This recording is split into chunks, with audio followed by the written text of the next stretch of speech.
Hi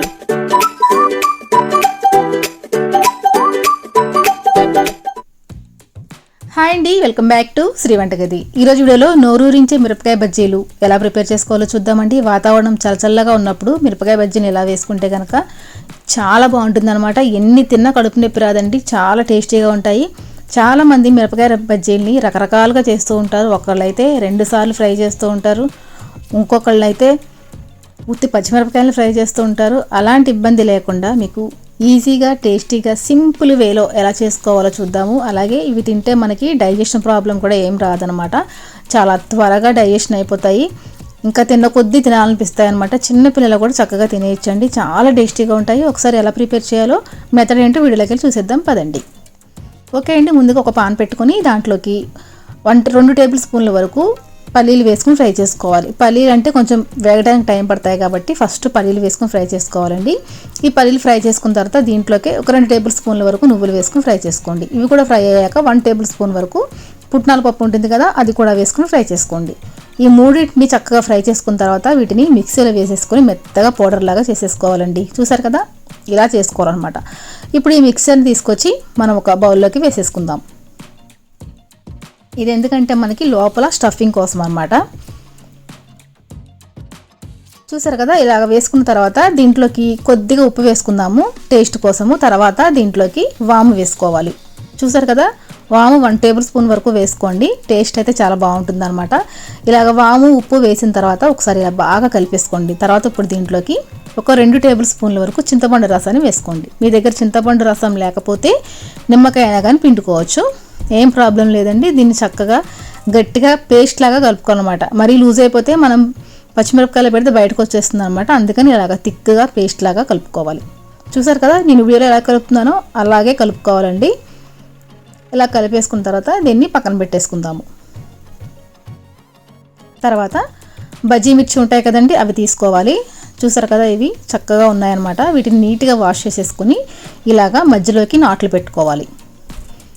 దీని లోపల seeds ఉంటాయి చూడండి, ఈ సీడ్స్ మొత్తాన్ని తీసేయాలన్నమాట. ఈ మిర్చి మనకి ఎక్కువ కారం ఉండవండి, అందుకని గ్యాస్ ప్రాబ్లం అనేది రాదనమాట. చూసారు కదా, ఇలాగా తీసేసుకున్న తర్వాత దీంట్లోకి మనం రెడీ చేసి పెట్టుకున్న పేస్ట్ని దీంట్లోకి స్టఫ్ చేసుకోవాలి. చూడండి, ఇలాగ చేసుకోవాలన్నమాట.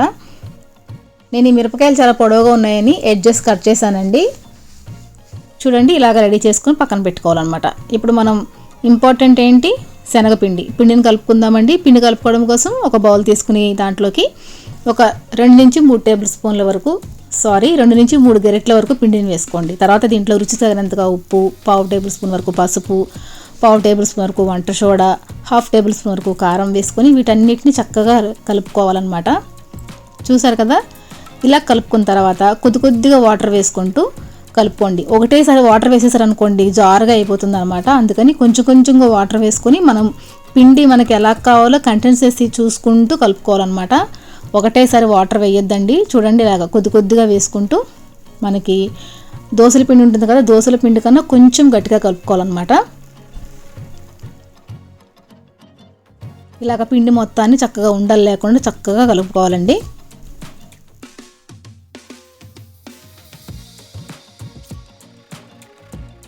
చూసారు కదా, మనకి పిండి అనేది ఈ కన్సిస్టెన్సీ ఉంటే బాగుంటుంది అనమాట. పర్ఫెక్ట్గా వస్తాయి మనకి బజ్జీలు అనేవి. ఓకే ఫ్రెండ్స్, బజ్జీ చేయడం కోసం ఆ డీప్ ఫ్రైకి సరిపడగా ఆయిల్ని వేడి చేసుకోవాలి. తర్వాత ఇక్కడ ఒక ట్రిక్ చూపిస్తా చూడండి. మీకు మిరపకాయని ఇలాగ ముంచిన తర్వాత పిండిలోకి ఇలాగ మిరపకాయ డిప్ చేసి ఇలాగ గిన్నె అంచుకి ఇలా గీసేస్తే మనకి పిండి మొత్తం మిరపకాయ కంటుకోకూడదండి. మనకి పచ్చిమిరపకాయ అనేది కనిపించాలన్నమాట బయటికి. అలా కనిపించడం వల్ల ఏమవుతుందంటే మనకి ఈ ఆయిల్లో మిర్చి అనేది బాగా ఫ్రై అవుతుంది. మనం మిర్చి కనపడకుండా మొత్తం పిండితోటి కోట్ చేసేస్తాం అనుకోండి, ఆ లోపల ఉన్న పచ్చిమిర్చి ఉడకదనమాట. అందుకని సగం పచ్చిమిర్చి కనపడేలాగా గిన్నెతోటి ఇలాగ రాస్తే కనుక మనకి ఒక పక్క పిండి అనేది అంటుకోకుండా ఉంటుందండి. ఈ ట్రిక్ ఫాలో అవ్వండి. మీరు 2 సార్లు కోట్ చేసుకొని మిరపకాయలు వేయించుకునే పని అయితే ఉండదన్నమాట. చాలా బాగా ఫ్రై అయిపోతాయి. చూసారు కదా, మిర్చి అనేది చక్కగా కుక్ అయిపోతుందండి, పచ్చిగా అస్సలు ఉండదన్నమాట. ఇలా కుక్ అయితే మనకి మిర్చి కూడా చాలా టేస్టీగా ఉంటుంది. లోపల మనం స్టఫ్ పెట్టాం కదా, ఆ స్టఫ్కి ఈ మిరపకాయ ఇలా ఫ్రై అయితే కనుక తినేటప్పుడు మనకి చాలా టేస్టీగా అనిపిస్తుంది. చూసారు కదా, మిరపకాయ బజ్జీ వేసేటప్పుడు ఈసారి ఈ ట్రిప్ ఫాలో అవ్వండి, మీకు పర్ఫెక్ట్గా వస్తాయి అన్నమాట. చూసారు కదా, ఇలా వేసుకున్న తర్వాత స్టవ్ని చక్కగా మీడియం టు హైకి మధ్యలో పెట్టుకొని చక్కగా అటు ఇటు ఇలా కదుపుకుంటూ ఫ్రై చేసుకోండి. ఇవి మంచి కలర్ వచ్చేంత వరకు ఫ్రై చేసుకోవాలండి. చూసారు కదా చక్కగా ఫ్రై అయిపోయి మనకి లోపల ఉన్న మిర్చి కూడా చూడండి ఎంత చక్కగా ఫ్రై అయిందో, ఇలా అవ్వాలన్నమాట.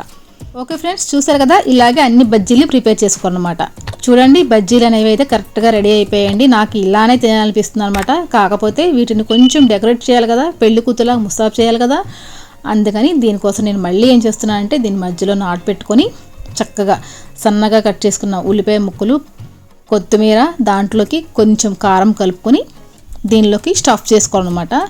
మీకు ఇంకా ఇంట్రెస్ట్ ఉంటే పల్లీలు కూడా వేపుకొని దీంట్లో స్టఫ్ చేసుకోవచ్చండి. నేను పల్లీలు అయితే వేయించలేదు, ఎందుకంటే పల్లీల పేస్ట్ని మనం పచ్చిమిర్చిలో స్టఫ్ చేసాం కదా, అందుకని వీటిని ఇలాగా కట్ చేసుకుని ఉల్లిపాయ ముక్కలు ఉంటాయి కదా, ఉల్లిపాయ ముక్కలు కొత్తిమీర రెండు కలిపేసి ఇలాగ మధ్యలోకి పెడుతున్నాను అనమాట.